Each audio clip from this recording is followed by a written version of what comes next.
We begin tonight with an update on a story that's hung over the city of Rochester for decades. In February of 1988, David Braum brutally murdered 4 members of his family with an axe in their home on the outskirts of Rochester when he was just 16 years old. He was sentenced to a life in prison sentence a year later, but last July, he was released from prison on a work release program, thanks to a U.S.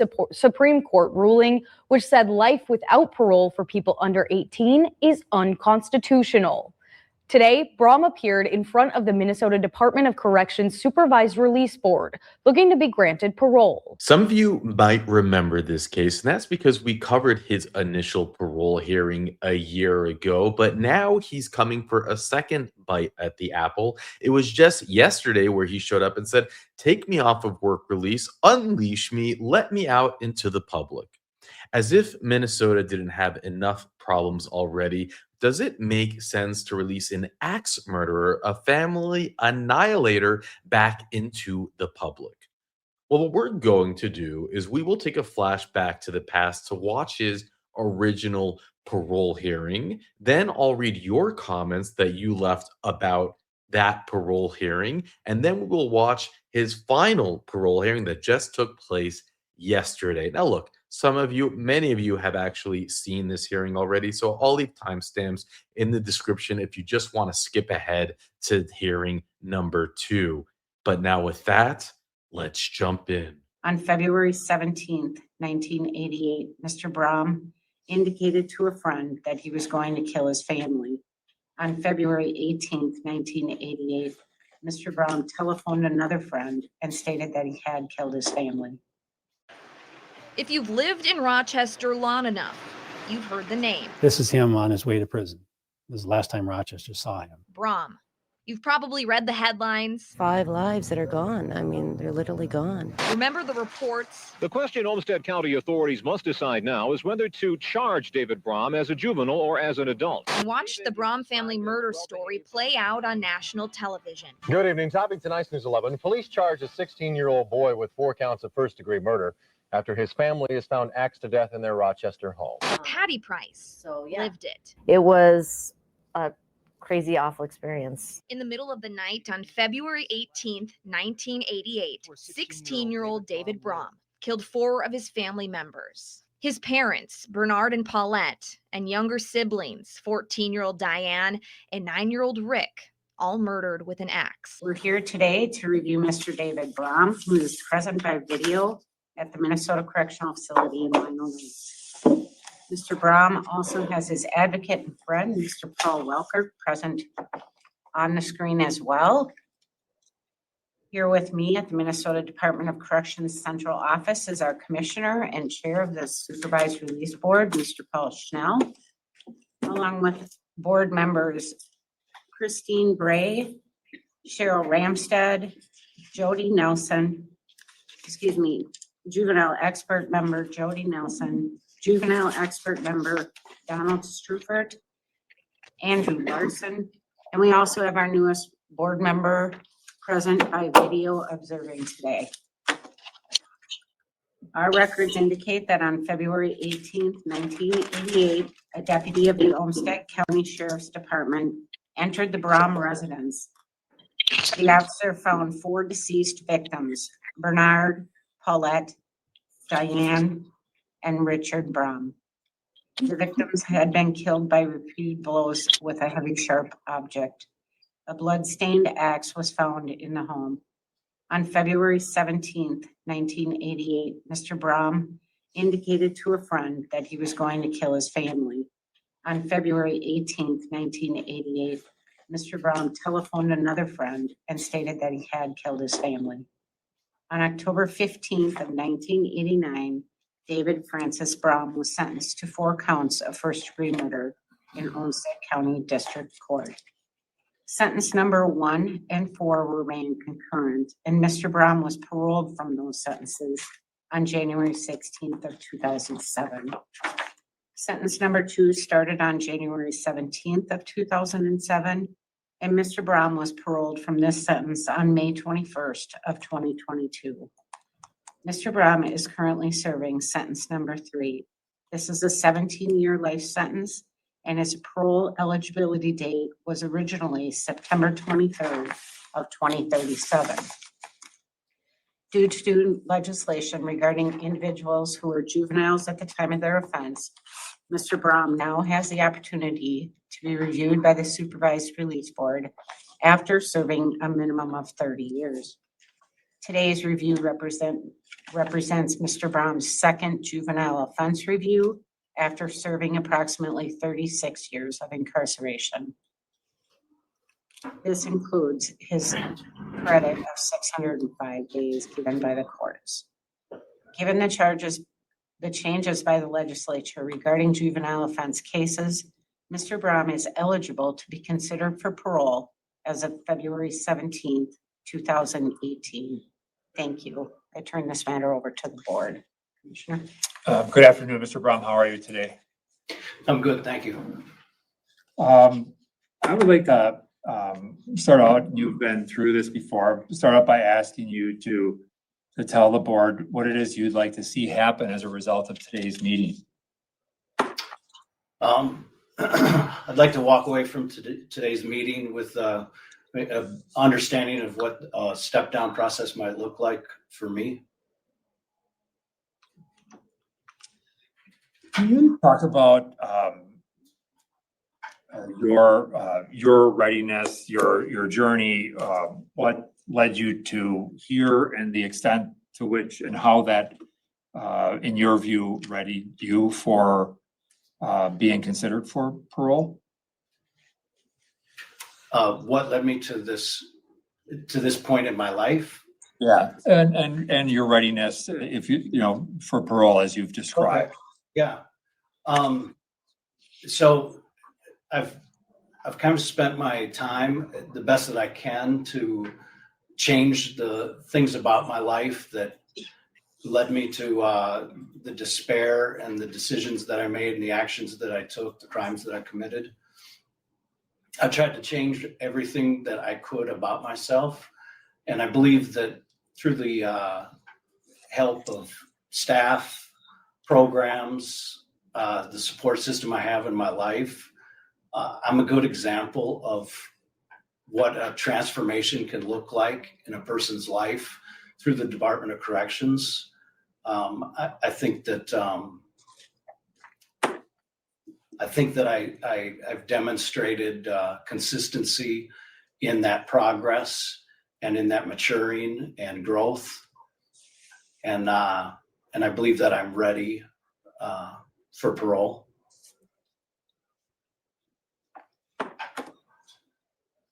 So we've had a chance to talk about this in prior hearings, but I think it's, for purposes here, I think it's important.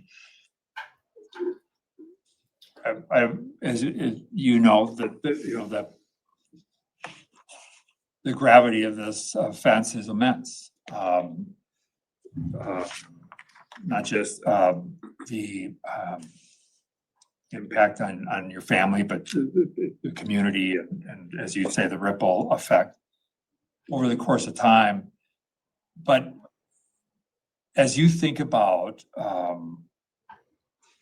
can you help give a sense of understanding of, through the lens of today, what happened that could allow you to engage in the conduct and the taking the lives of your family members, as you look back now through the lens of experience and history and the range of experiences and services that you participate in?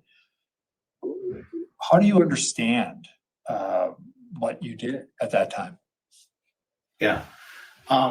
First, if I could just take a minute to talk about the effects of the crime on others.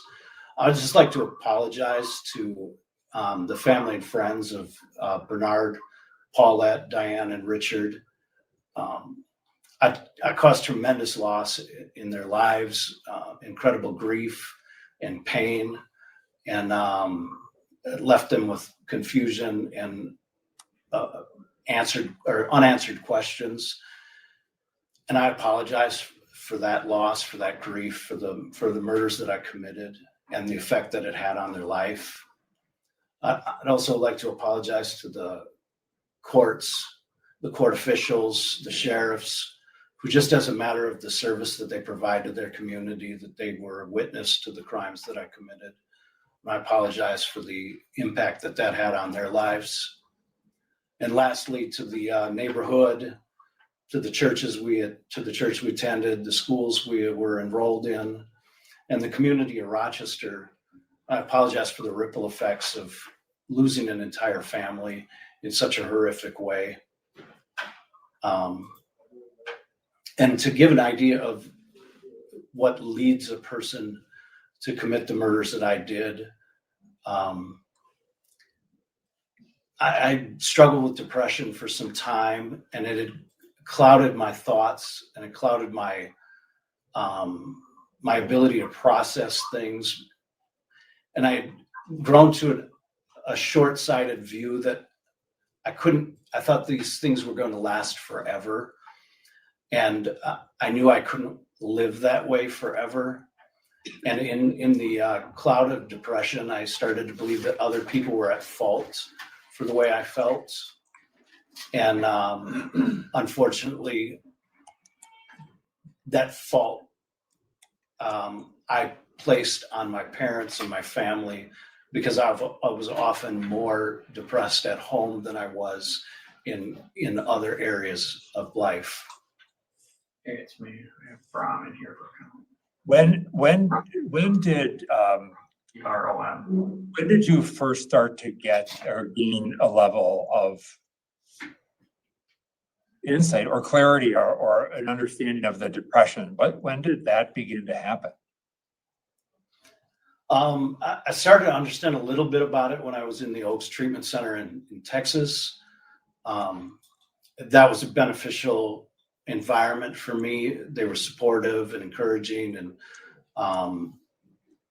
but I really didn't grasp the effect that it was having on my life until it started to kind of dissipate. That cloud started to dissipate in my life as I pursued my faith and as I pursued investments that other people were making in my life, probably closer to my early 20s. Along the way,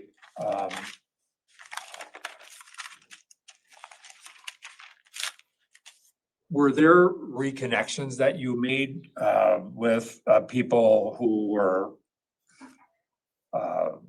significantly harmed by the offense? Yeah, I've had connection with several family members, all four of my grandparents, some aunts and uncles, and my older brother. I've also had some contact with a friend of my sister's. So I have had, not all of those have continued, but I have had some interactions with people who were affected by the crimes I committed. What was that like for you? And as you, especially like as those things were happening or occurring or were about to occur, what was the experience of that? What was that like? It's always difficult to hear how painfully you've affected someone else's life. And so it was a difficult thing to hear, and to hear how it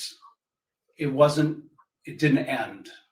The effects of the crimes didn't end after the funeral or after a short period of time, that they continue to feel the effects of loss and grief.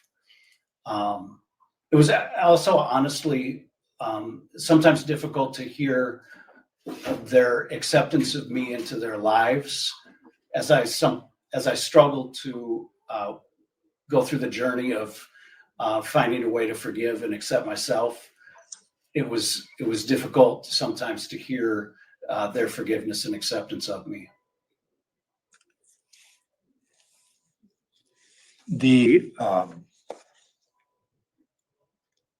As you think about and I asked that question not to do for any other reason than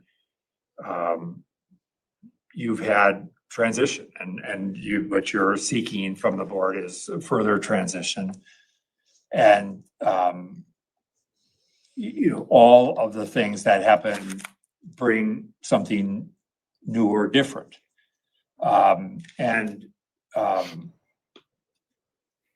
What do you anticipate, or what would you expect if the board were to move you forward, or look at grant parole, whatever the board would choose to do?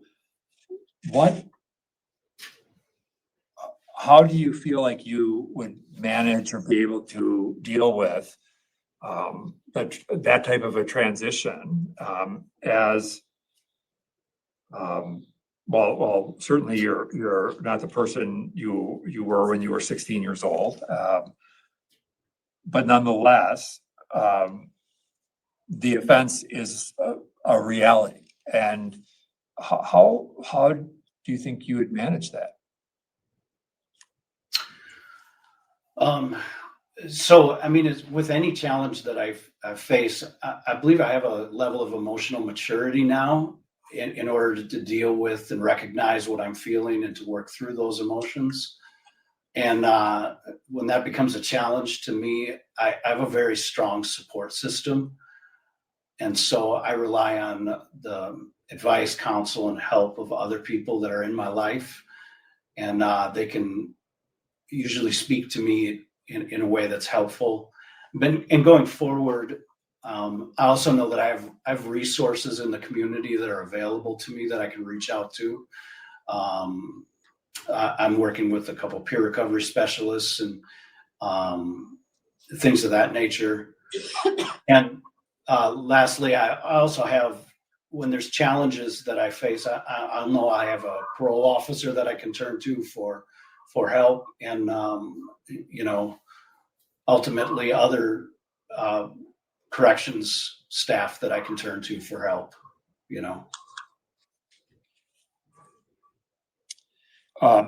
Do you you talked about the desire to talk about like what next steps would look like, and you've done a lot of different work around release planning, and have developed a pretty comprehensive one that we've looked at even prior to this meeting, during your previous meeting. Can you talk about what, just like what if you could write your ticket, what would that look like, and what would a good transition look like to David Braum? If I could write my ticket, I'm not sure if that's what I would envision the board most likely deciding. I think is a more prudent conversation, but what I would think would be a good outcome would be for the board to tell me about how much time they would like me to serve here in minimum, to continue to show that I can work in the community in the way that I have been, and be productive in the work that I'm doing here and the transition that I'm making here. And then with the idea of possibly moving to a halfway house at some point in time, working at the bridge in the beginning of that halfway house as part of that transition, and then through the halfway house continuing to gain employment outside the bridge, outside the Department of Corrections, and continue to save money and work on building the support system that will make a successful transition into the community on parole. Thank you for that. I think those are the primary questions I have. Others? I don't know if this is a question, maybe it is a comment, but what I was struck with, Mr. Braum, in your story was the sense that in the time that you've spent incarcerated, that you not only made it through that experience, but you seem to have thrived in that environment from pretty early on. So many awards, education awards, so many programs completed, PPE, all the thing, the mentoring, you were mentored immediately. And it just really struck me that what you perhaps didn't find in your own home or in school or in your community, you have found in prison. And I think just even as you're talking now, when Commissioner Schnell gave you the opportunity to talk about your vision, and you kind of talked about what's more prudent is what we're going to do. So I think maybe just something for you to think about moving forward is your own efficacy, your own decision-making. I think it's wonderful you've got the relationships and community that you do. And going forward, you'll be the decider at some point of what you're going to do. And just, I don't know, just a thing to have you think about. My background's in therapy and in school-based therapy. And I'm just sorry that your 16-year-old self did not get the treatment for the depression that you were experiencing. So I think you were failed in that regard. Other questions, thoughts?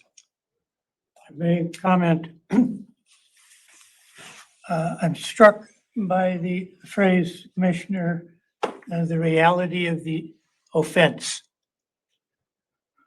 As a parent of a murdered daughter, I believe I share, or I've had view of that reality. Helpful for me has been the phrase, I got to do it myself, but I can't do it alone. I look for an opportunity to hook up with you, so to speak. What's been your experience of working together with other parents who are grieving because of the offense? Or what's been the experience of us dealing with that in the many opportunities you've taken and created with incarceration? How do we share, or how do we work together to deal with that reality? Bingo. Or how have you found what's working for you? I really look at a restorative approach to it, a restorative justice approach to it, where I think sometimes just getting together and sharing your experiences and sharing the journey that you've had, the impacts that crime has had on your life, I think that can be an avenue towards healing and transformation in people's lives as they understand that their actions affect more than just their own life. Their actions affect the lives of others. Both positive and negative actions have ripple effects. And so I think sharing those stories, I think is beneficial toward healing. Where have those opportunities been nurtured within the system? What have been some of the barriers for sharing those opportunities?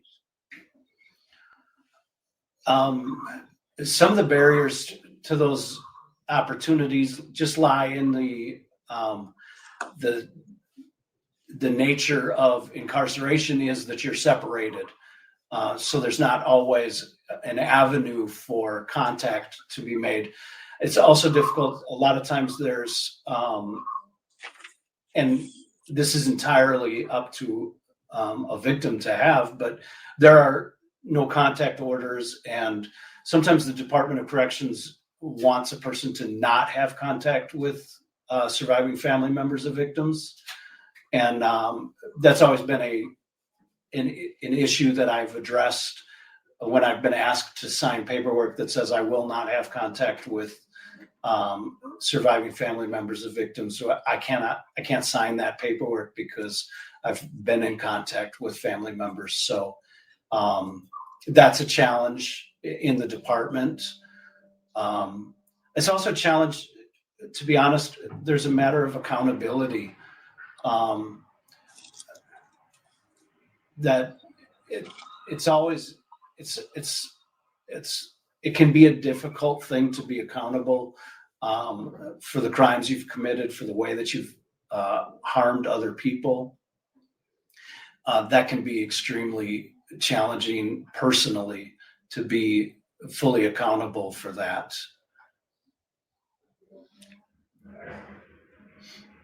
I understand that to be, or at least I think I face that. What's the criteria used to assess sufficient accountability? Big question in my mind yet.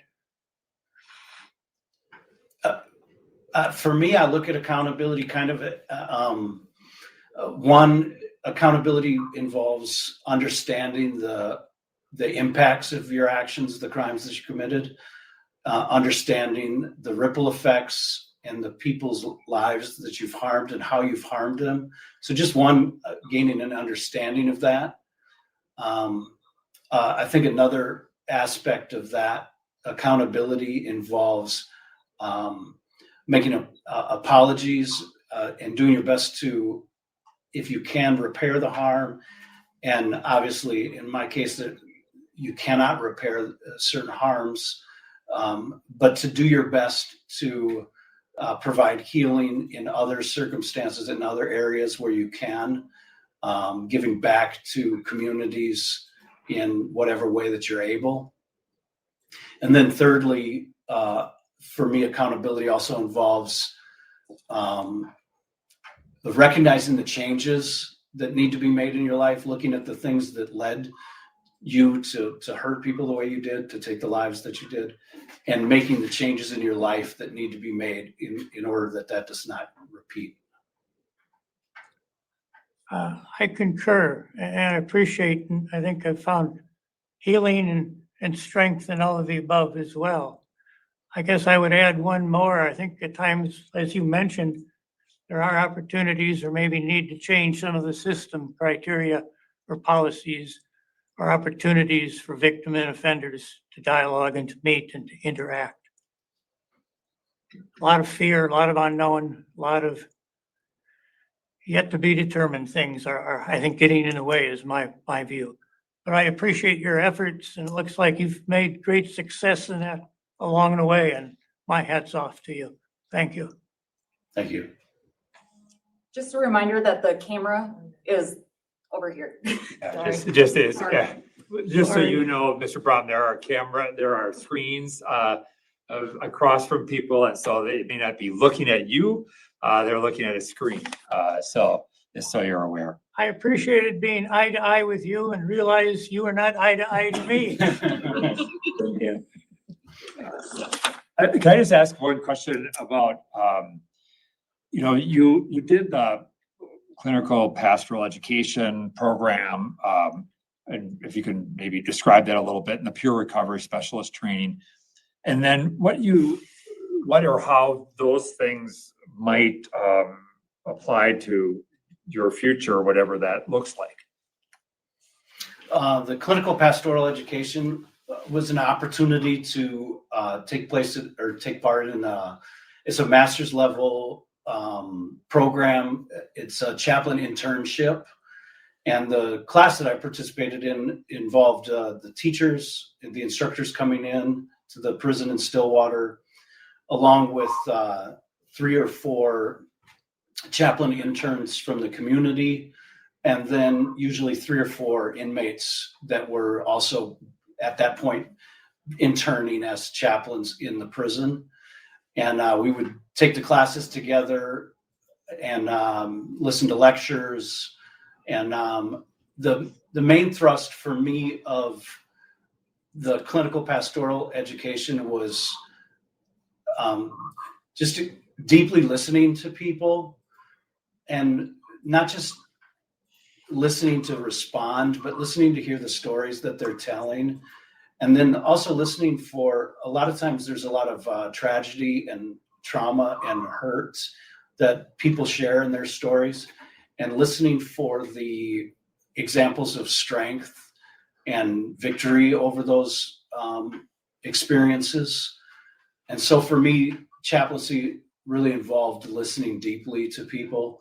And there's a narrative therapy aspect to it that involved specifically listening for areas of success and ways that you can bring about that awareness that they do have more strength than probably they realize they have. The peer recovery dealt more with, instead of spiritual issues, dealt more with substance use issues. And it had an approach that was similar. They used a thing called motivational interviewing, and it's somewhat similar to narrative therapy, except it involves more active listening and focuses on questions that lead towards change and moving a person towards greater access to change in their life.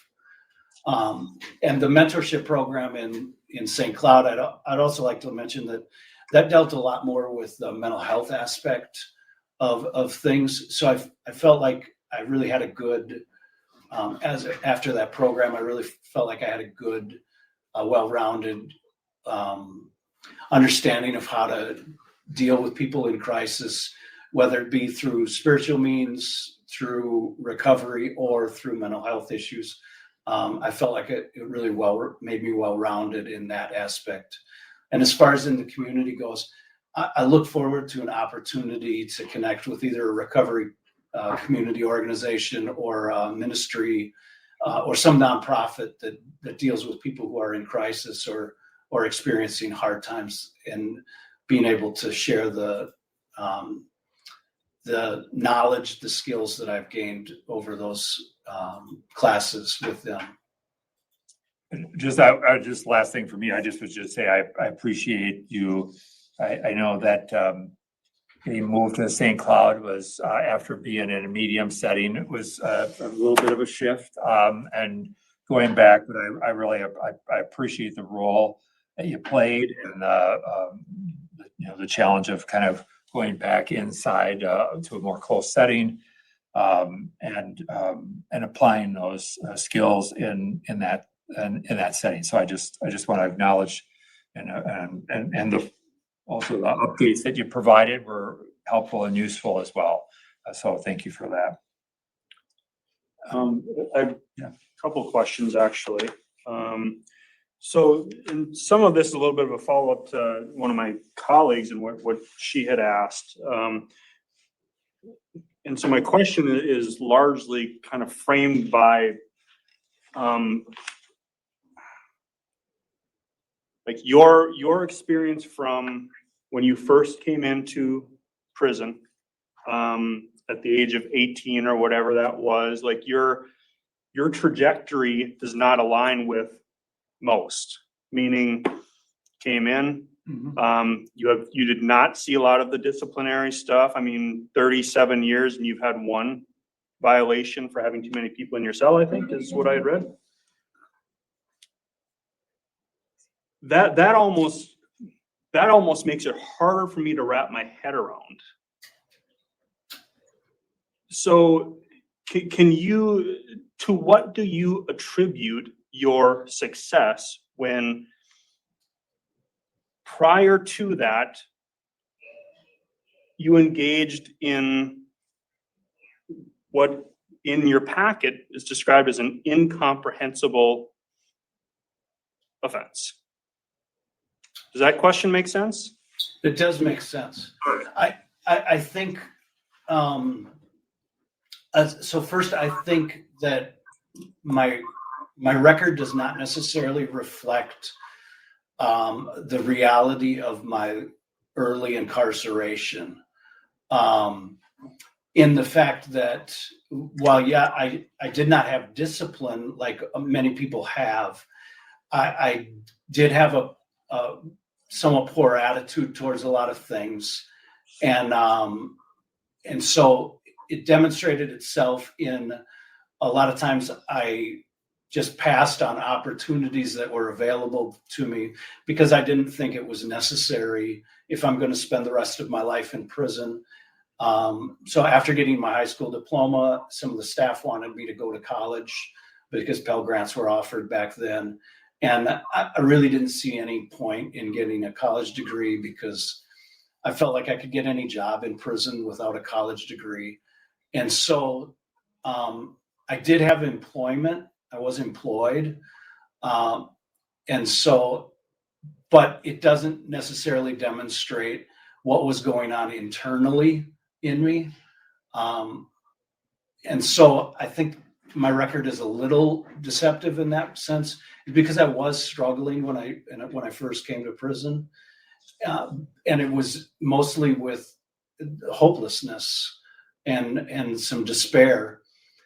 One of the biggest things that did continue to move me towards transformation was my faith, which I encountered early in my sentence. And so that helped me. There were also staff who really invested in me that was an encouragement to not engage in fighting, drinking, drugs, not engage in those activities. There were staff who invested in me. I had friends who were strongly invested in me.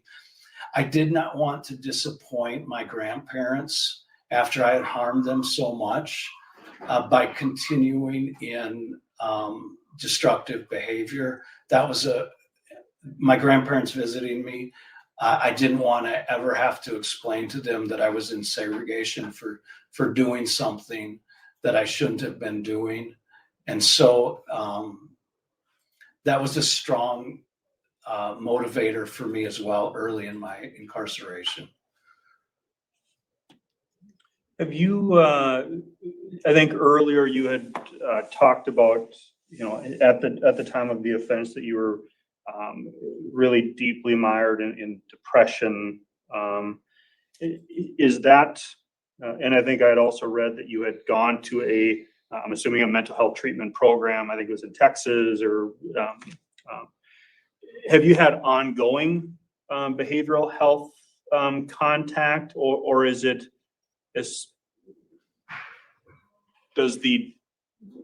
did the depression just kind of lift and now it's not something you struggle with anymore? Just kind of curious what that has been like for you. It wasn't an overnight change in my life, but over the course of a few years, the people that came into my life that mentored me really helped challenge me to look at things differently, to challenge some of the thoughts that I had and not just accept negative views about what my future or what my life could look like. And so over time, it took some work, and some of the tools that I learned in Texas, while I didn't get to complete the work in Texas, some of the tools that I learned there and some of the support that I was given there helped navigate some of the emotions that I had going forward after Texas. So, and I have not had contact with ongoing contact with behavioral health other than through some of the programs that I participated in, but not in a counseling session. But early in my 20s, the depression did slowly lift from my life, and I was able to gain a more hopeful attitude towards my future and what life could look like.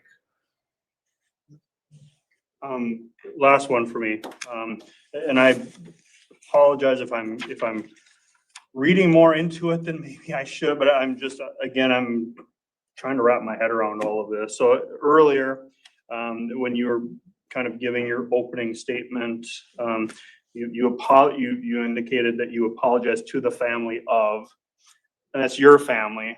I'm just wondering, should I read anything into that phrasing?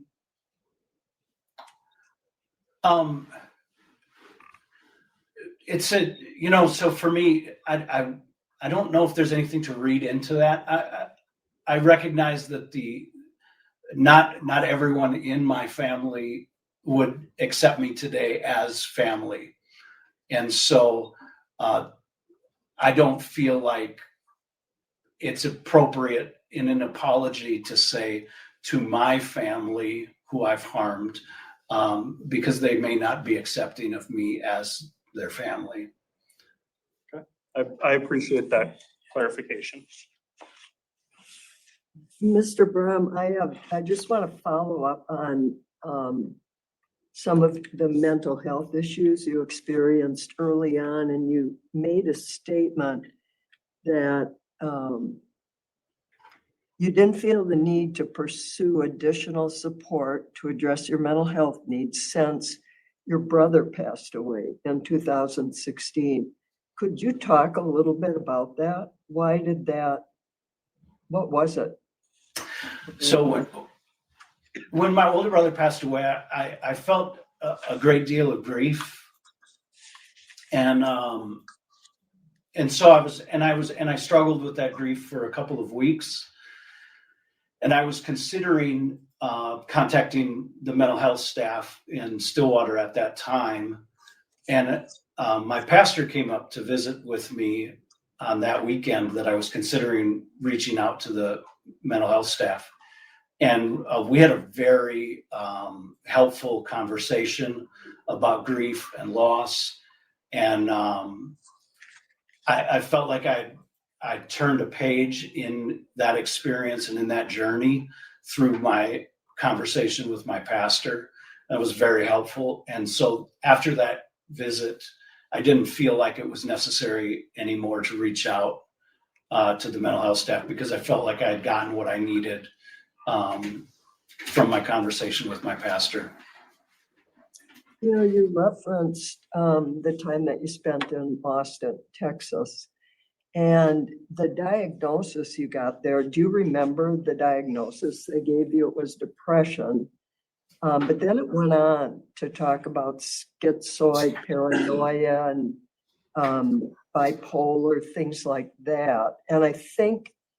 And I don't know if that came from Texas specifically. It just, in the report, it said somewhere along the line, or maybe that's my wording. It didn't specifically say where that diagnosis came from. But in your experience, it sounds like you don't experience voices or any of that. Could you just talk about that a little bit? Yeah, I'm not sure early on where those diagnoses came from, because I have not experienced hallucinations or either auditory or visual. And so I'm not sure that the schizophrenic diagnosis is accurate. And the bipolar, I've not experienced those kinds of swings in my mood. So I don't understand where those diagnoses. I'm not certain what factors I had that made them come up with that diagnosis. Do you think it was when you were at Austin? There was a period of time early in my incarceration where I went through several different psychological evaluations with different psychiatrists.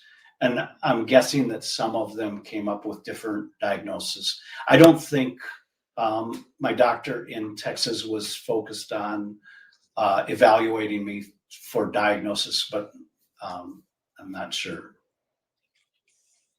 Do you see a need for mental health therapy going forward as you step down and leave? Yeah, I do look forward to an opportunity to have conversations with a counselor as I step down, to just help sort out emotions that I might experience, challenges that I might face, just to have another network of support in my life. Thank you. Yeah. Go ahead. In reading the information provided to me, I think you provided a lot of, you were seeing it, and you provided a lot of unique interactions, particularly with your, there we go. Hi there. Unique interactions with your fellow inmates. My brief encounter talking with those who are incarcerated, standing out and being more of an individual or having your own sort of notoriety can be a danger as much as a source of strength and pride. And can you talk a little bit about both sides of that? Of starting to being the unique health provider is the words I would use, but what are the blessings? What are the hardship with that? The blessings is that I get to walk with people as they experience some real tragic moments in their life and provide an opportunity to hold hope out for them. And so that's one of the great honors and benefits of being able to provide some help and healing towards the men that I serve time with. Another benefit is I'm true to myself. I'm true to ultimately how I was raised. And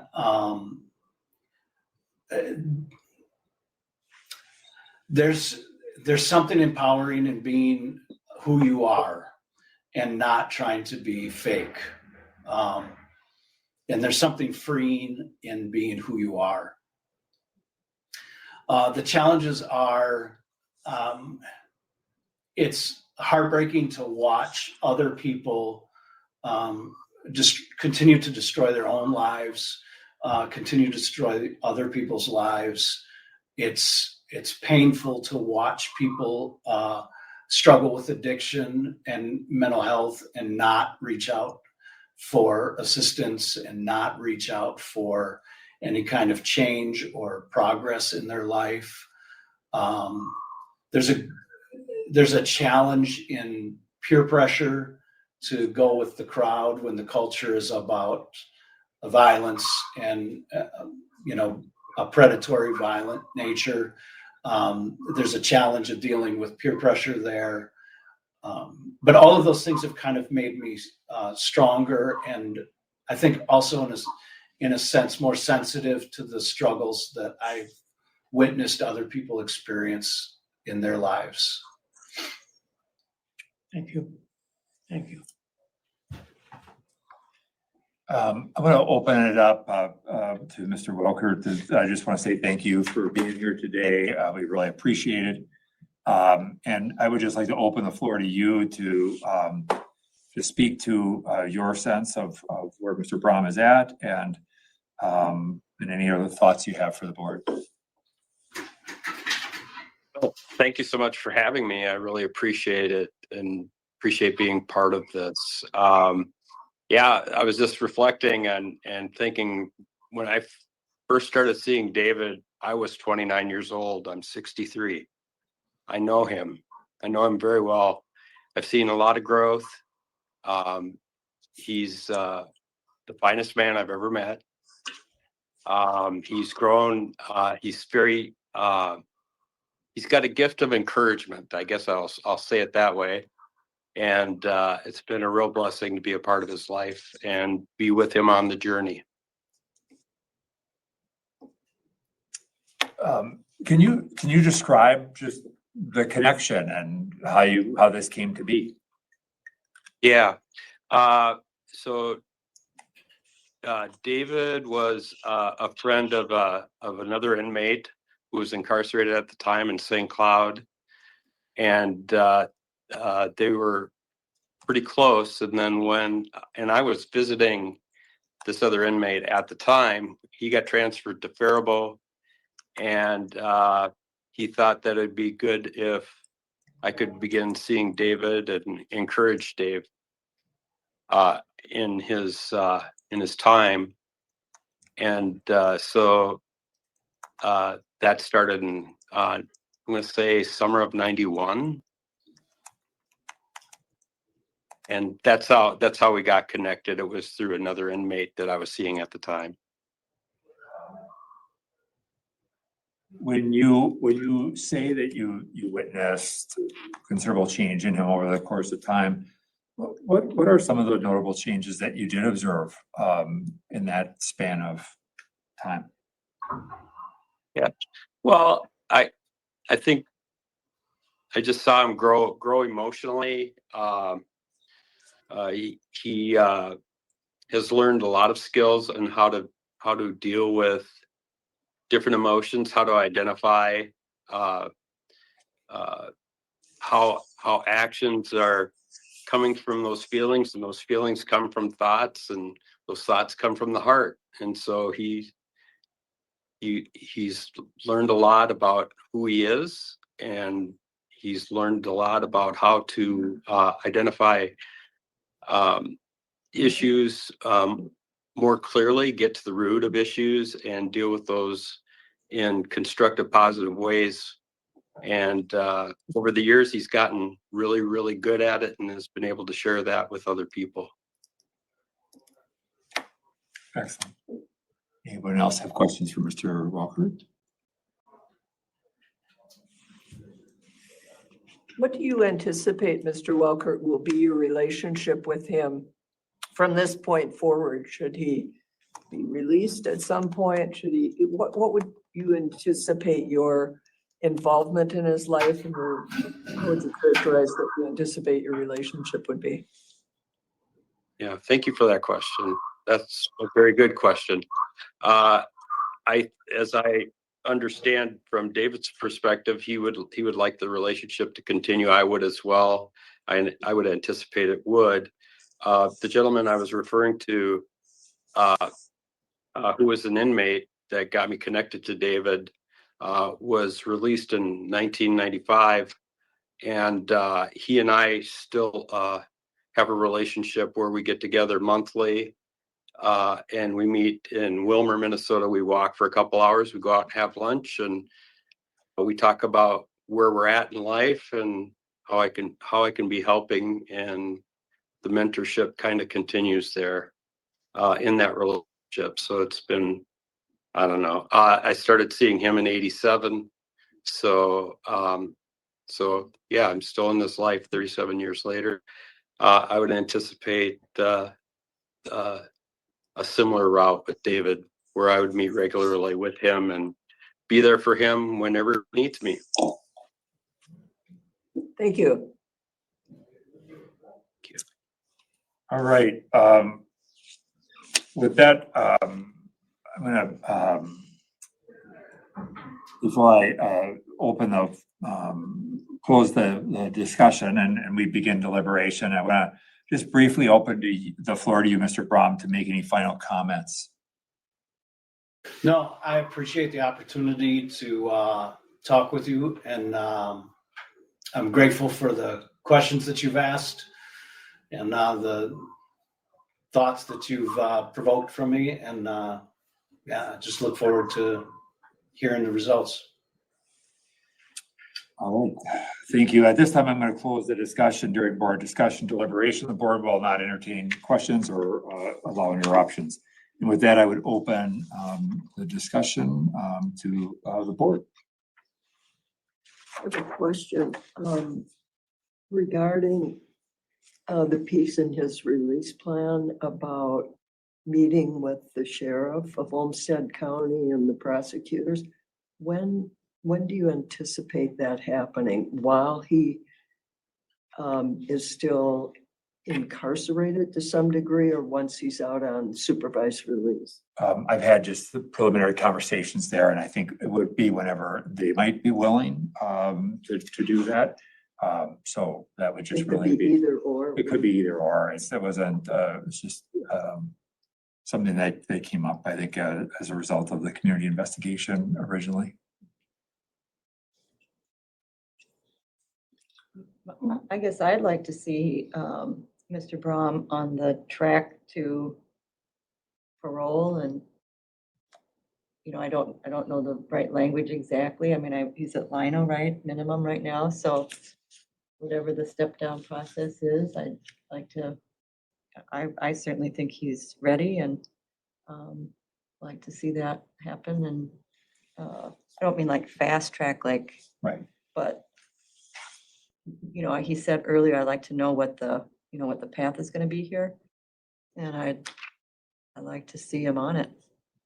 Just for context, so people know that when we had met with him, I met with him just over a year ago or so.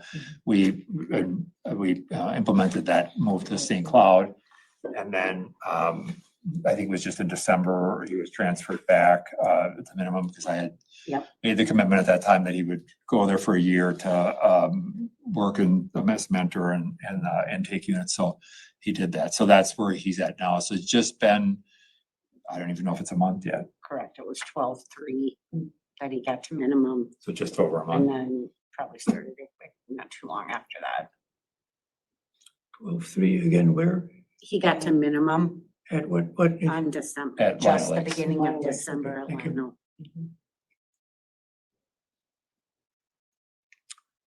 Lino. So move, if that is a motion, or I'm ready to go with what the next steps towards release, towards parole, initiate those in the most expedient way. Well, clarification, do you mean like move him on from minimum and ICWIC as soon as possible, because he just got there? So I was struggling with, is it appropriate to, he's only been there a month, to then move him on? I think work release would be the next. So I just want clarity what the motion is. Keep moving. Yeah, clarity, he met his mark, the conviction mark is to the end of his sentence. That's been met a number of years ago already, right? With the law change, yes. Yeah, with the law change, it was 2018. Okay. So the next, is there another date ahead of him, or one of our opportunities is to set that date? We would set that date, that determination. I think the question really becomes, is, and I don't, this is all over the place, where if you look at step down, what does it look like? How much time would we want him to be a minimum on a ICWIC crew? And I think part of this, and again, I'm not advocating for anything here other than I think part of the reality is, and we didn't ask Mr. Braum about this, but for a lot of people who've been incarcerated for a long time, even just that whole notion of all of a sudden you're cutting grass at park someplace for working for some city as on an ICWIC crew is a kind of a pretty crazy life change when you think about being locked up from, in this case, 16. And so that, and I'm not saying that, if we think about this, do you look at this through the lens of what does he need? I don't know that question. What do we feel comfortable with? I think it's a question of, is there a period of time that you'd like to see him there before he would move to work release? But this is entirely a board decision versus set by the minimum confinement. Thank you. I don't have any concern that he needs to stay any amount of time minimum, given what he's done for 37 years and all the accomplishments and all the growth. I mean, the psychologist talked about notable and substantial growth. So I don't see a benefit of more time incarcerated. At the same time, I think your point, Commissioner, about, okay, this is a crazy change in life now, so I think if there's gradual movement, it's about get used to this. Okay, get used to this, and what does your support need to look like now? What's it need to look like now? But I don't see a benefit in prison programming or any of, like oftentimes we'll say, they need to do more programming. That's not the case here. He's done plenty. Isn't one of the things that will come with his pursuing this work crew that he'll have access to money that he wouldn't have had before? And I think that given his being incarcerated from such a young age, managing that would be a challenge, would be something you'd have to learn, establishing some community connections. So I would see those steps as being toward his success on the outside, helping to build that. So could I amend the motion to say, deny parole, continue him in step down with the goal that he get to work release next, and maybe review, and I guess the question is how much time in his current, I would think 6 months at least before he moves to work release. So I'll put that motion forward. So let me just make sure so we would be denying parole, continuing him.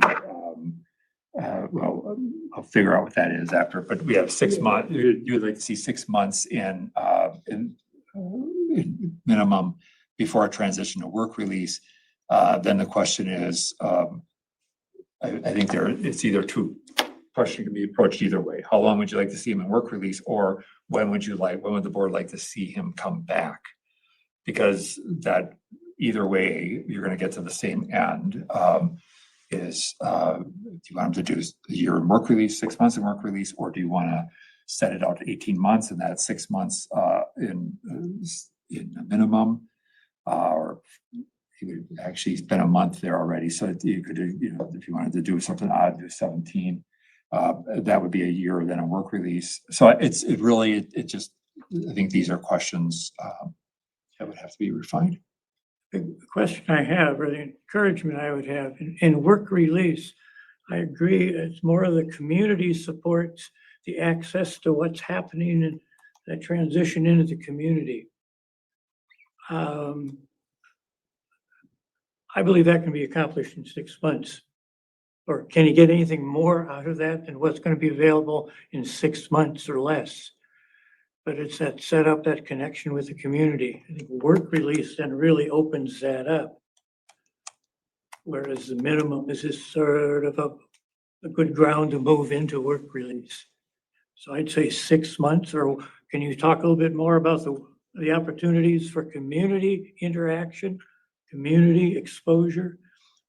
While he's in work release, you're talking While he's about? in work release? I think that really can be somewhat dependent and in terms of things that we would want him to do, but it is intended to be a transition, just another transition. And one of the things that we had talked about when I had seen him a year ago or so, over that, was the whole notion that that a lot of people at his age would have had a lot of movements, experiences with transitions, and so that was one of the reasons for even transitioning him back to St. Cloud.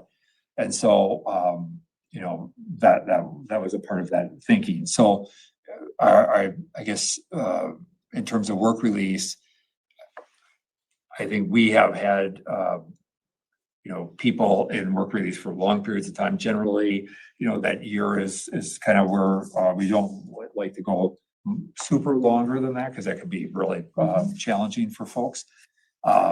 And we've had people go less than that. And the hard part here is that, we decide this, it's not based upon some measures, right? That the work release staff are looking at. So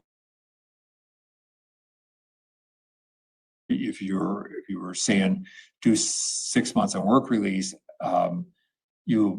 and bring them back, that's a possible, and then there could be an evaluation of, does he need to do additional time in that? You could do a paper review, and by paper review, ask work release to submit documentation as to what they see, and then the board could just do that paper review and then decide, do you want to bring them back in the next month or two? I mean, so this is really wide open. The other opportunity I would hope is, or when would it be available, I guess is my question. He has provided services to other inmates and has been selected and placed at St. Cloud because of his capacities. What capacities or would that be new programs that he could be initiating in minimum now? He's got a lot to offer. I would like, how can those opportunities be available as well? I think he will, just saying, but, I think the experience and the record is that he's done that where he's been, and so he would continue, and whatever that looks like in terms of even his description of whether it's, some type of chaplaincy or nonprofit work or crisis work, I don't know what the future looks like, but I think it sounds like that's a little bit of the direction he seems to be pursuing. And I think, what that looks like in a work release setting, I don't know.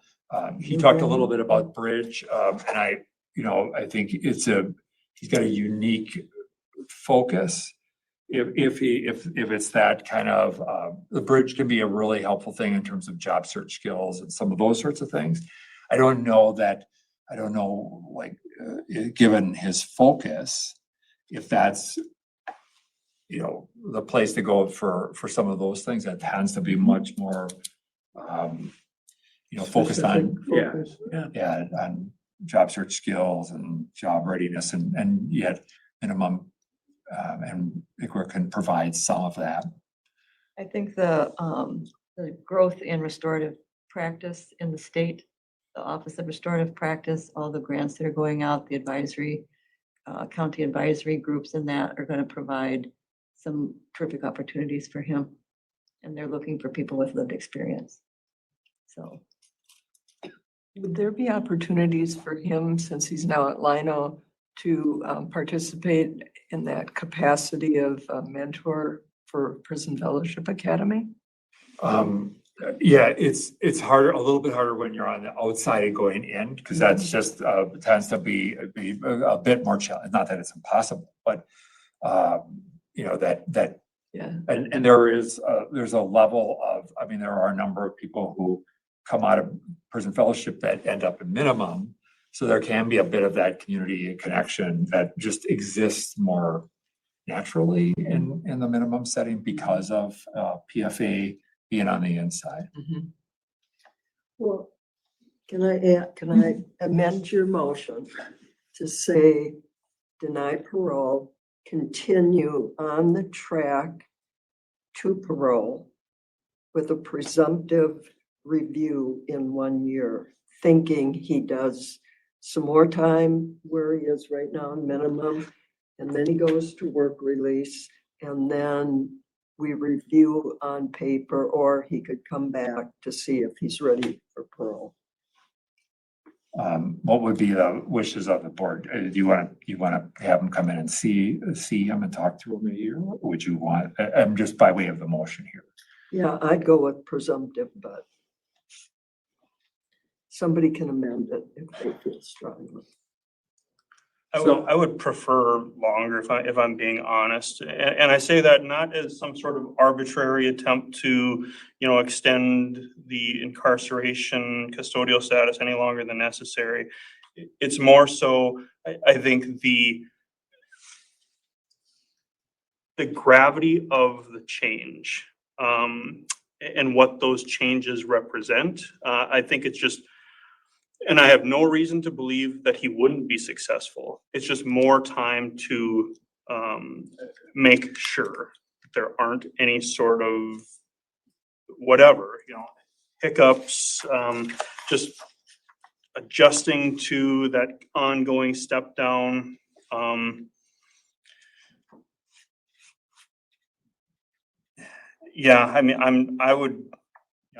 am just more comfortable with a more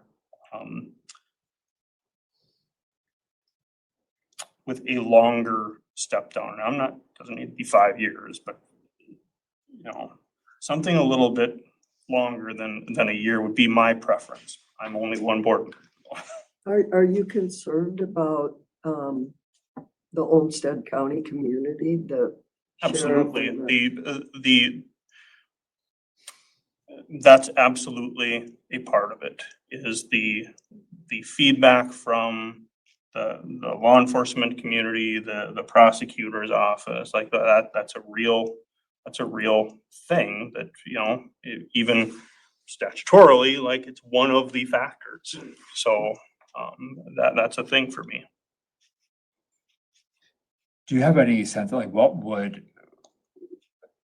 make you feel more comfortable around that side of it? A year and a year. A year minimum, a year work release, come back. Come back before the board. Well, so, okay, go ahead. This gentleman has displayed to me a great capacity for positive change. And I'm much more encouraged about his rate of growth and change and contribution to the community.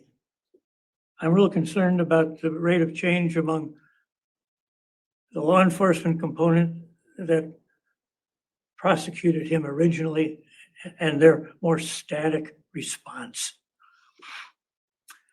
And I see a lot of opportunities available to this gentleman, opportunities to address to the static response of law enforcement and so forth. I don't see that even available right now. Or he could be one of the persons that might start breaking into that. But boy, that's a big mountain. So I'm saying, look, the opportunities are, I don't want him denied opportunities due to the permanence of other attitudes. I will never, ever forget. I mean, I can remember even to this day, very, very minute details of how things looked and what I saw and how things smelled and what I did, what my partner, Deputy Mike Braley, did at the time. We actually made the comment after we came out and things kind of calmed down. We talked briefly that night and said, this is going to be the biggest case of our careers. And really, for me, it was true. Well, can we just do I made a motion, can we just see if it goes anywhere, and then if it doesn't, we start over? So I just want to make sure, I just want to go back here and just figure out, did we have a motion in a second? I know you talked about it like a motion, but I don't think we had a second, did we? Yeah. We don't have a second. Okay. Okay, so your motion then, Don, would be, are you withdrawing it? And then we'll move to Chris's, is that? Your motion was amending yours. Yeah, so just instead of, we'll just withdraw it because it was. It's up to you. Read the motion, help me with the motion right now. The motion that we understand, I'm not sure I understand what the motion is. I need to hear it. Deny parole, continue for 1 year. We'll say with a review at the end of 1 year, where during that time, he progresses from minimum to work release. So a year from now, he could be finished with work release. It could be. Is what I'm understanding. It could be. And I would go along with that. And we're talking about bringing, he would come back in. I for think, an yeah. in-person I review. think so. Yeah. Okay, so we basically continued for a year with a period of time spent in minimum, and then moved to work release, and then would be seen in a year, roughly that period of time. I'll second it. And there's a motion and a second. Any further discussion? The one thing I would just say is, and I say this having come out of spending almost 30 years in law enforcement and working on that side of it, and one of the things that I'm mindful of in this process is that, and I think even Mr. Brom noted this, is that along the way, people who are in the system end up being harmed by exposure to these incidents themselves. And I just will speak to that just on a personal level of spending as many years as I did doing what I did, that's a reality still for me. And part of the objective that I had as a police officer and then police chief was at least the way the system that we have is set up is that success and is grounded oftentimes in system and accountability and punishment. And I'm not seeing this as but that was what it was. And I think it is a weird position even for me personally in some instances to have been on the law enforcement side, even with some cases that I've been involved with in this role. And then on this side of it. And so I just want to say that because I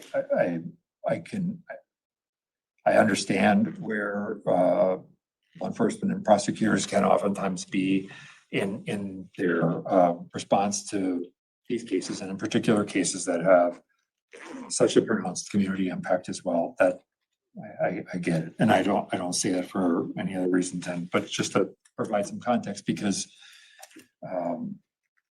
I'd like to add to that, one of the things that struck me all along in this experience of 6 months is the trauma and trauma on all kinds of levels. And I think the vicarious and secondary trauma that police officers and people on the scene and what have you, that I think also impacts their perspective and approach is not, it's not, there's not an awareness of that. And I think I'd like to see us do more about all the trauma. Thank you. Yeah. So anyway, just as long as we had the comments section here open. Yeah, no, for sure. I don't think the DOC is in control of this, but that's why I asked the question about sitting down with law enforcement. Not that it would change anything, but that was, I can't remember if that was Mr. Brom's suggestion or somebody else. It came up during the course of our last hearing. Yeah, is that a possibility in all of this? We open the door to that those options and go from there. But I think certainly, and I've had this conversation not just in this case, but just I'm talking about in general, where I've invited colleagues of mine from the police chief side and sheriffs to come in and participate in some of these conversations, and that's been helpful. Oftentimes, it's not a case that they were necessarily involved in, but we met with people who, were part of the circle that we heard of earlier in our conversation with Mr. Span. We hear about with Mr. Brom. Some of these folks who create that community that is very positive and wanting to move forward. And I think, those things need to continue because I think that's, it is one of the places that can be eye-opening. And I think it doesn't open a trauma door that, where people were directly involved in a case. Well, could we proceed with the motion? I suspect it may get voted down and then somebody can make a new one. Okay, so we have a motion, and to that motion, I'm going to do a roll call vote. Board Member Bray. Yes. Board Member Earhart abstains. Board Member Larson. No. Board Member Ramstead. Yes. Board Member Nelson. Yes. Board Member Struford. Yes. And Schnell will vote yes. So we have by a vote of 5-1, one abstention. The motion prevails. Mr. Brom, we will work with the staff there in terms of identifying kind of a timeline of what this looks like. We'll work with work release staff as well. Probably just if we look at, cutting this in half, you'd be looking at another, maybe it's 5 months there. We'll work with work release, and HRU will connect with Dan there and begin to work out a plan for that. And then we'd be seeing you sometime likely in January of next year. Any questions about that? No. Obviously, the standard expectations, remain discipline-free, which hasn't been a big problem, other than that one time when you had an extra person in your cell, as was noted. So, and then, again, I would just say that, and you and I have talked about this, and I think the issue of, what we expect and what you owe us to continue to do what you're doing in terms of investments in self, of living your best life, and the ways that can affect others. So we would certainly hope that and expect that will continue. Any questions? No, sir. Okay. All right. Good luck to you. Recently, it has come to light that David Brom, convicted for the murder of his family on February 18th, 1988, is about to be released. For the last 37 years, I have had reminders of the evening when I was sent to a secluded residential area north of the city of Rochester to check the welfare of Bernard Brom due to concerns from the school that his son attended, as they had heard rumors during the school day that David may have harmed his father. When Mr. Brom was convicted, Judge Yancey Morse sentenced him to 3 consecutive life terms, which means he served 17 and a half years for each term. The difficult thing for many in the community, as well as those of us that worked the case, was that Judge Morse made his 14-year-old sister Diane's file a concurrent sentence to little 10-year-old brother Ricky's. There were a lot of questions at the time why the judge had done that. Questions never answered were surrounded by the idea that Diane's life was somehow worth less than her younger brother's. Some argued that it was because Mr. Brom was 16 at the time, and the judge gave him some leniency due to him being a juvenile. Fast forward to the present time. Our legislature changed the law to where juvenile offenders of serious crimes in our state now do not have to serve their entire sentences before they can be eligible for parole, and made it effective immediately, including those previously currently incarcerated by our state, thus making Mr. Brom eligible.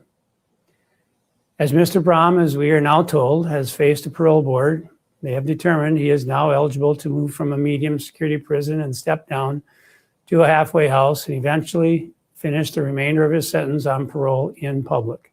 So with that, Mr. Brom is benefiting from leniency twice for mutilating 4 people, his family members, including his 2 younger siblings.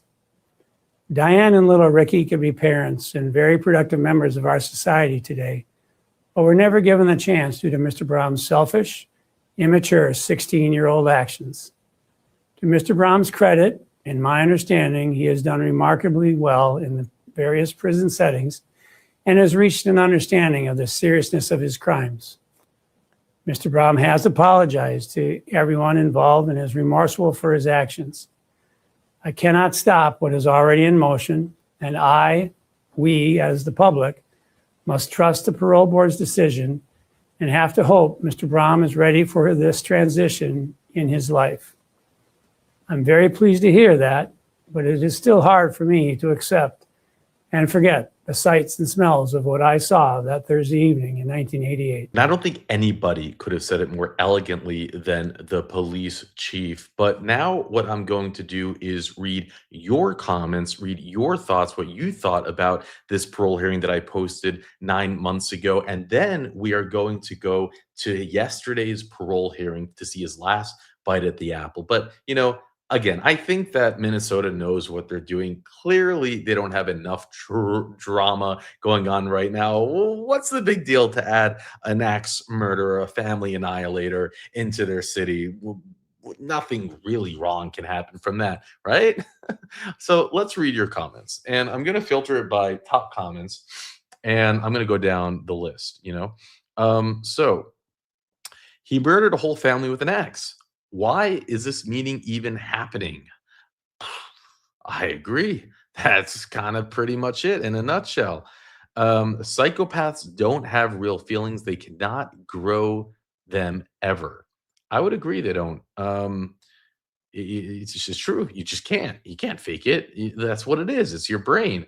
Sorry, no amount of great programming or words are worth allowing someone who took 4 lives to get released. It's so true, but we're just, what do we know? We don't have PhDs. We're just sheeple.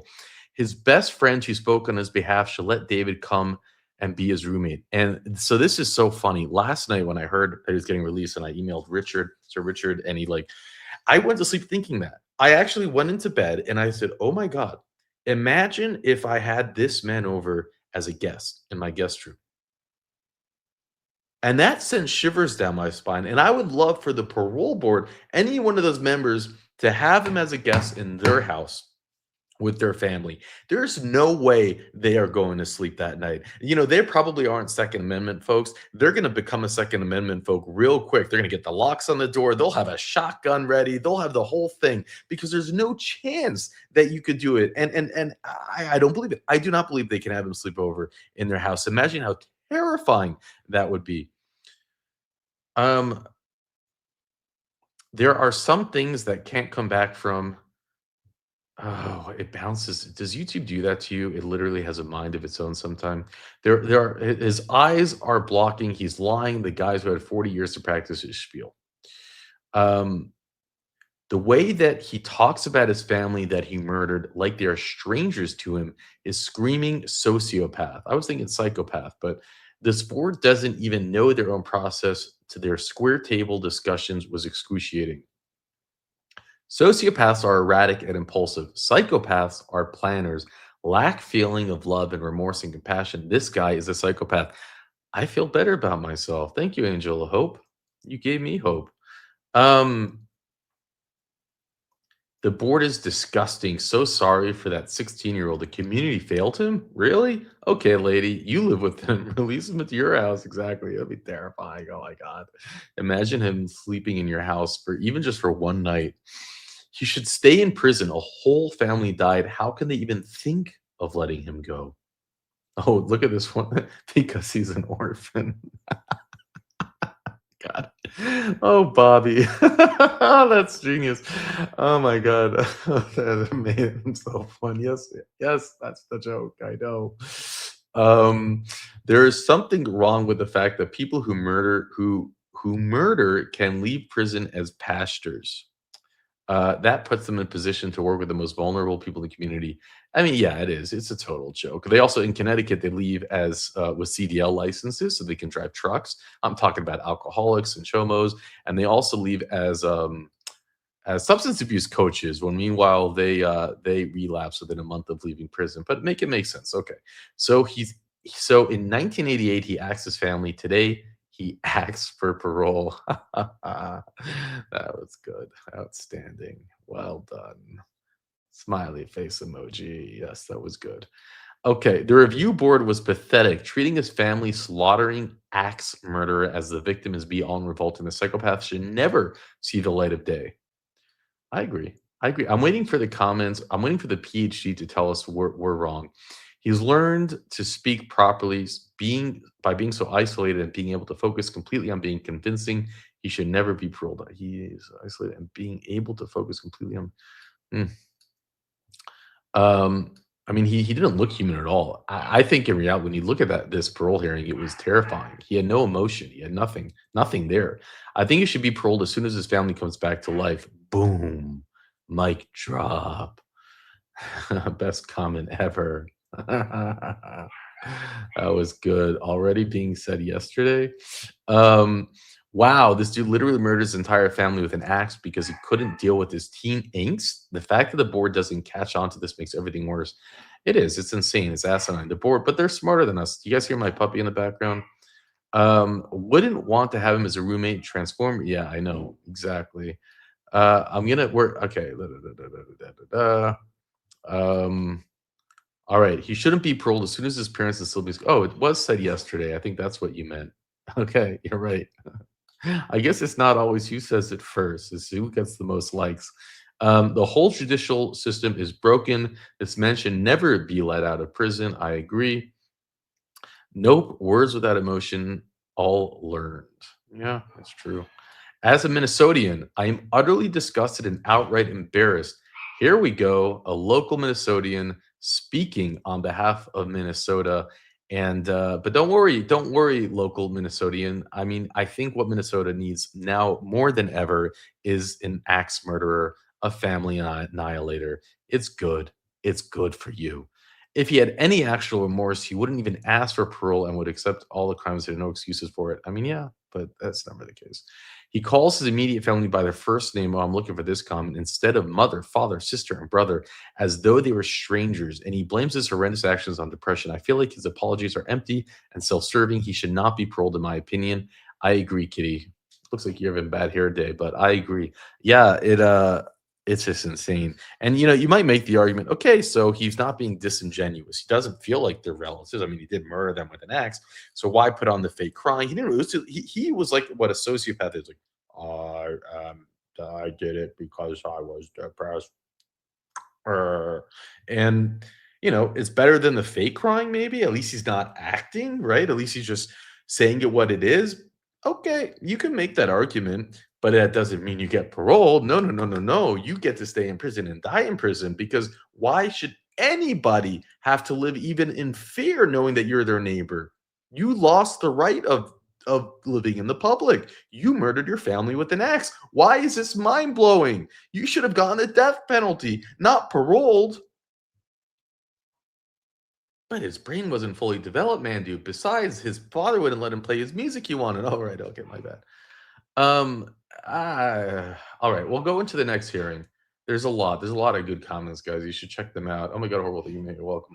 So, we'll go into the next one. I got to tell you, it is boring. It's not exciting, which all makes everything even kind of like anticlimactic and also rather even more insane. But we'll do some more venting at the end. So let's go. We are here today to review David Francis Braun, who is participating in person with us at the Minnesota Department of Corrections Central Office. Mr. Braun also has his advocate and friend participating with us, Mr. Paul Welkert. Thank you for joining us, sir. Here with me at the Minnesota Department of Corrections Central Office is our Commissioner and Chair of the Supervised Release Board, Mr. Paul Schnell, along with board members Jody Nelson, Christine Bray, Cheryl Ramstead. Good afternoon. Don Strufert, Joe Earhart, and Andrew Larson. Our records indicate on February 18th, 1988, a deputy of the Olmsted County Sheriff's Department entered the Braun residence. The officer found 4 deceased victims, Bernard, Paulette, Diane, and Richard Braun. The victims had been killed by repeat blows with a heavy, sharp object. A blood-stained axe was found in the home. On February 17th of 1988, Mr. Braun indicated to a friend that he was going to kill his family. On February 18th of 1988, Mr. Braun telephoned another friend and stated that he had killed his family. On October 15th, 1989, David Francis Braun was sentenced to 4 counts of first-degree murder in Olmsted County District Court. At the time of the offense, a life sentence required a minimum of 17 years incarceration. Sentence number 1 and 4 were run concurrent, and Mr. Braun was paroled from those sentences on January 16th of 2007. Sentence number 2 started on January 17th of 2007, and Mr. Braun was paroled from this sentence on May 21st of 2022. Mr. Braun is currently serving sentence number 3. His parole eligibility date was originally September 23rd of 2037. Due to the legislation regarding individuals who were juveniles at the time of their offense, Mr. Braun now has the opportunity to be reviewed by the Supervised Release Board after serving a minimum of 30 years incarceration. On January 9th of 2024, Mr. Braun was reviewed by a commissioner and his advisory panel for his initial review on this sentence. Mr. Braun was continued for future review by the board in 1 year. On January 10th of 2025, Mr. Braun was reviewed by the board, who denied his parole and continued him for a future review in 1 year. On July 29th of 2025, Mr. Braun was granted the opportunity to go to the work release program. Today's review represents his 3rd review on his final life sentence after serving approximately 38 years of incarceration. Given the changes by the legislature regarding juvenile cases, Mr. Braun is eligible to be considered for release as of February 17th of 2018. Thank you. I turn this matter over to the board. Commissioner. Good afternoon, Mr. Braun. How are you today? Good. So I'd like to start as I always do, but with a little bit of a twist. Talk a little bit about what it is you'd like to see happen as a result of today's meeting, and then just bring us up to speed on what work release has been, pluses, the minuses, the challenges, your current status. There was a little shift in employment, and where things are at as we sit now. Yeah. So what I would like to see happen is a parole date set that I could work towards. Yeah, maybe whatever the future step down process looks like, phase 2, SR, whatever that step down looks like. Just to continue to transition towards it. That's what I see happen. As far as my work release, my experience has been, the transition has actually been very smooth for me. Not that there hasn't been issues or difficulties or struggles, but it has been relatively smooth, taking things slowly and not pressuring myself to do things quickly. Just as an example, a lot of guys get out and one of the first things they want to do is get their driver's license and get their car and start action. I waited about 60 days before I even went to pursue that avenue, driver's license and stuff. So I've just kind of paced myself. I've gone at the pace that I feel comfortable with, and my work release agent, case manager at the halfway house have been supportive of that process. So some of the challenges that I faced.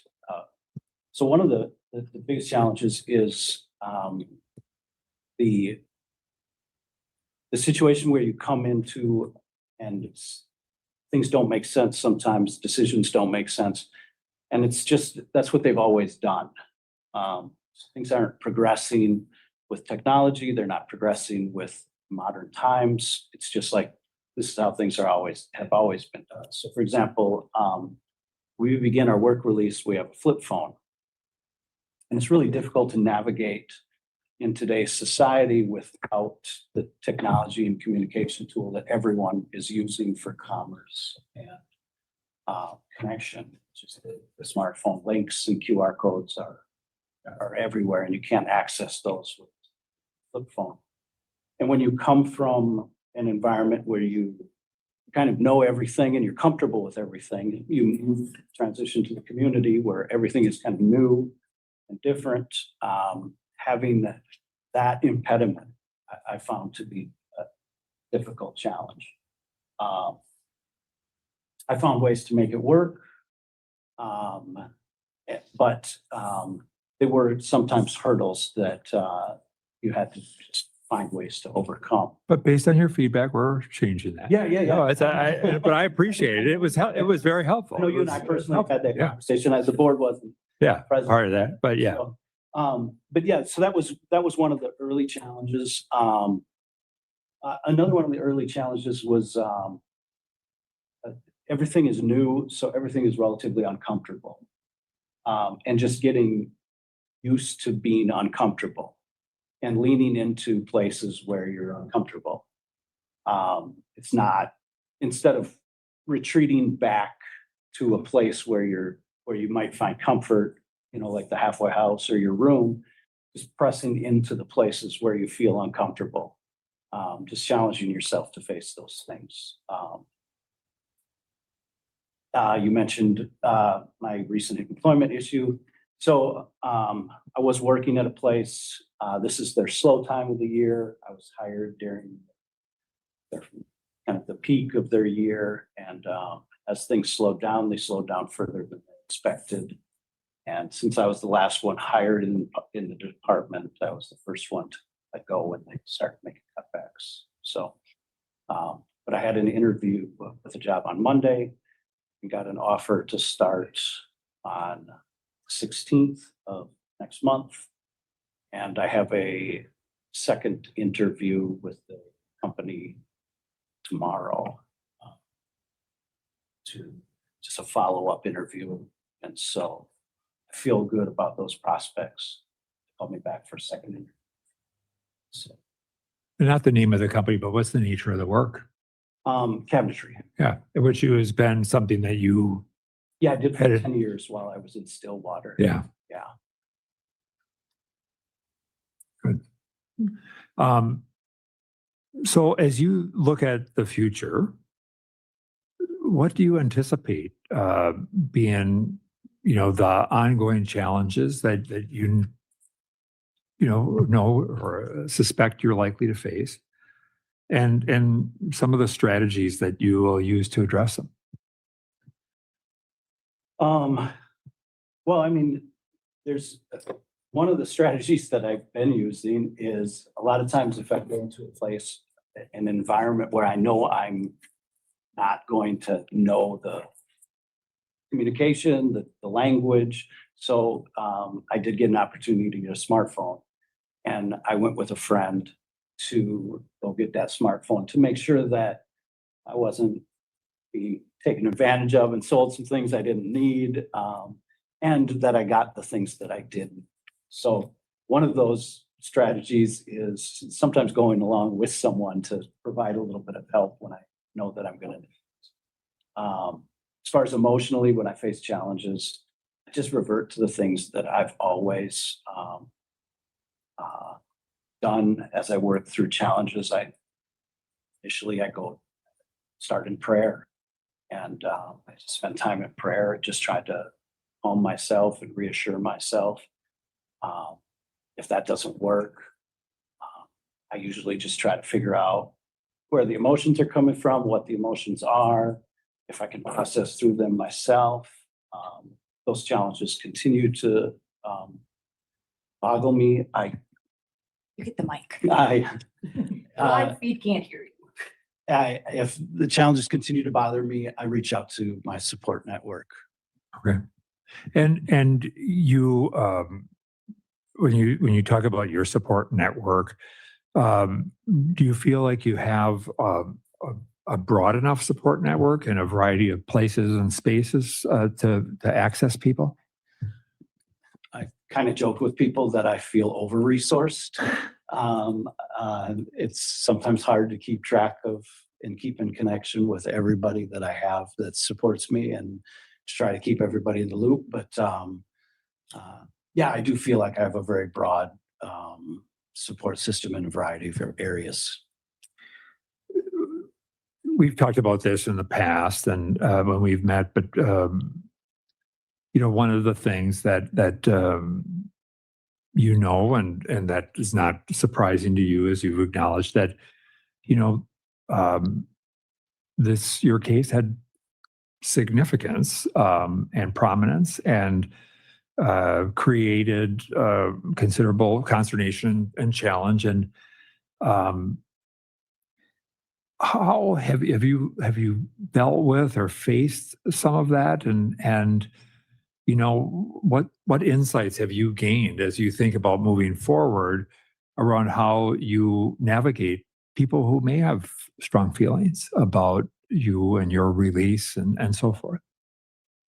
Well, I mean, I've kind of faced some of those issues throughout my incarceration. No, I just know that when I show up at a place, regardless of how someone is going to approach me, they're going to meet the person that I am today, not the person I was 10 years ago or 20 years ago, or even further back. They're going to meet who I am today. And I hope they'll find somebody who's more interested in healing situations and relationships. I'm not interested in continuing any kind of harm. If someone is opposed to me or my parole, if all I knew about myself was the crimes that I committed, I would probably agree with them. But I know the transformation that's taken place in my life, and so I don't feel the same way. Can you just talk a little bit about that transformation? What is that? What does it look like? The biggest factor that's happened in my life to transform me has been my relationship with Christ.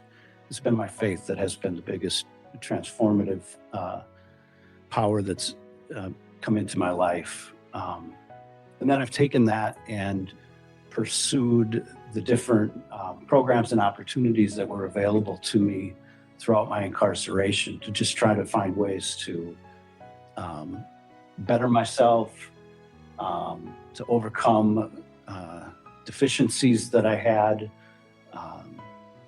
to try and find healing for myself, and then to try and find healing and reach out and try to heal relationships with people in my life as well. Good. I'd like to open it up to others who may have questions for Mr. Brown. Observations, if I may. Don, can you use the mic? The mic. You'll have to learn. Observations.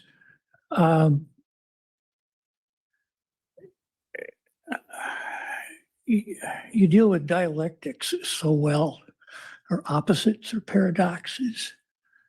A couple that today are apparent to me: discomfort and uncertainty, or that could be a four-way thing, and you're aware of all sides. Let's see, in terms of your support system, a sense of obligation and a sense of gratitude. Yeah. And you're balancing it well.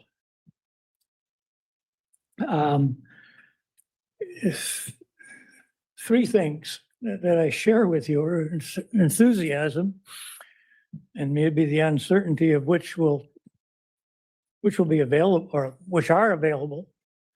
Cabinetry. I like to make sawdust too. From your description, particularly what you did at St. Cloud, you're a systems analysis. You look at the big system and what's needed and how do people connect in that system. And I'm not sure the same opportunities have been available in other places that may have been there at St. Cloud, or you took advantage of it at St. Cloud. And then the third area of great enthusiasm and energy and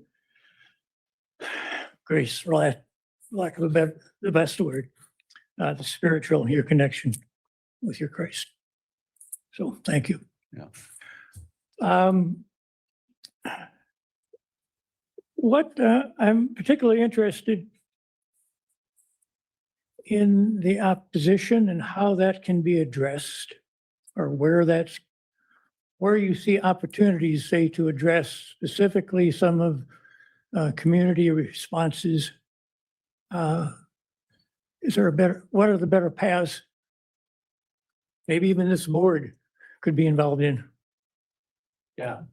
Can I address some of the other things you mentioned, sure, and yeah. then get to the, when I toured the cabinet shop, I hadn't been in a cabinet shop in several months. The smell of sawdust there's something unique about that when you work in woodworking. And as far as uncertainty and how I face it, there was a long period of my life where I could tell you exactly what was going to happen tomorrow, because it was what happened yesterday and the day before and the day before that. And life in prison is within about a 99th percentile is the same as the day before. There's very little uncertainty. And so I kind of like the idea that anything can happen tomorrow. It's a different experience, and I've been enjoying it. And you've been there. And so, but as far as how to potentially create healing in some of those environments and with some of the communities, I wrote in one of my recent parole hearings, the packet was a little large, I apologize for it, about an opportunity that could be created to have healing conversations with different members of the community, and maybe a series of conversations. Obviously, some preparation on both sides would have to take place beforehand, but more of a restorative justice style circle discussion about crimes, the effect that crimes have had on people, And maybe through telling those stories that people can find some healing But bring both sides together in a in conversation. a safe process. Yeah, Yes. yeah. Thank you. Any opportunities for that to happen that you're aware of? So far, no. Yeah. But I feel like every opportunity that I have to engage with people is an opportunity to provide encouragement, support, healing. Right on. So. Other questions? I think I'll just make a comment. So you're coming into this amount of freedom in your life at a time in our communities that the world's kind of on fire. And so just to give you the frame that not every problem out here is because you were incarcerated for so long, just join the community of messed upness. And I have to take a friend to go get a smartphone. So and I'm older than you. So, technology is also just challenging by itself. So just that frame of not every problem is a result of what you've been doing the last several decades. There's just problems. So I think all the stuff that you've worked on and the relationships that you have just, have you very well resourced to live a life out here with the rest of us that are bumbling along and trying to figure things out. Okay. Anything else? Not hearing anything else. I want to turn to Mr. Walker. Thank you for being here today, and just want to open the floor to you to provide whatever insights or thoughts you have about Mr. Brom's progress. And Yeah, I just, I think his faith in Christ has really grounded him and helped him stay in a more moment by moment walk with God, and that's really benefited him well in the transition. I think he's been doing really, really well. I think his composure's been good. He's a planner. He thinks ahead. He's very thoughtful, and I think that served him well also. Yeah, I'm just, I'm surprised, but I shouldn't be surprised at how well he seems to be doing. So, thank you, and thank you for being here today. Mr. Brom, I'd like to just open the floor to give you one final opportunity to share whatever it is you'd like with the board before we begin the process of a discussion and deliberation about next steps. I just want to give my gratitude for the opportunities that the board has given me so far. Not all of them have been what I wanted. Going back to St. Cloud was a challenge, but it benefited me. I found ways to find growth in those situations. And so I'm extremely grateful for the decisions and the thoughtfulness that y'all have put into what my process and transition looks like. Thank you. And with that, I would open it to the board to talk next steps or what people might be thinking. Well, I'll make a motion to parole, I guess, phase 2 in Anoka County. And, whatever happens has to happen within 60 to 90 days. Okay, there's a motion. Is there a second? Second. Discussion.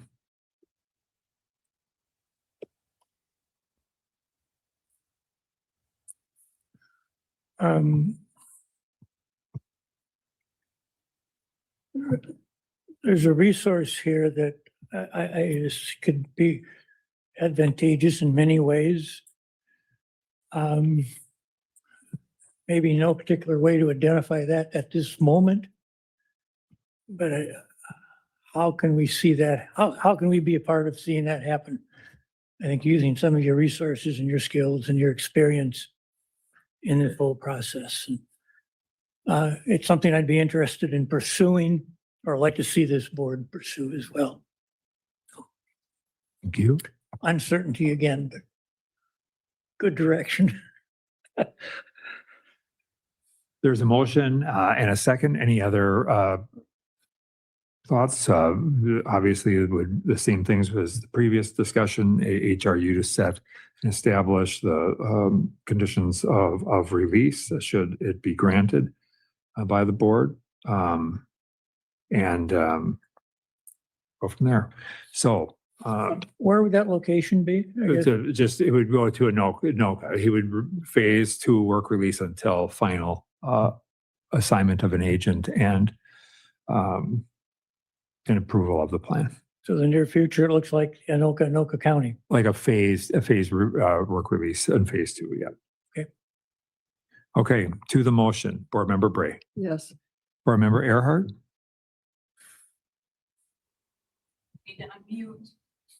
You're muted. I'm sorry. No. Board Member Larson. No. Board Member Ramstead. Yes. Board Member Nelson. Yes. Board Member Struford. Yes. And Schnell votes yes. The motion prevails. Parole will be granted in accordance with the terms as specified. Movement to phase 2 work release can be arranged as soon as the facility and work release staff can make that happen. And then once an agent is assigned and the release plan is approved, HRU will establish the conditions of release and you would go to regular parole. Any questions? No, All thank right. you. Congratulations. Thank you. All right, we're done with this portion.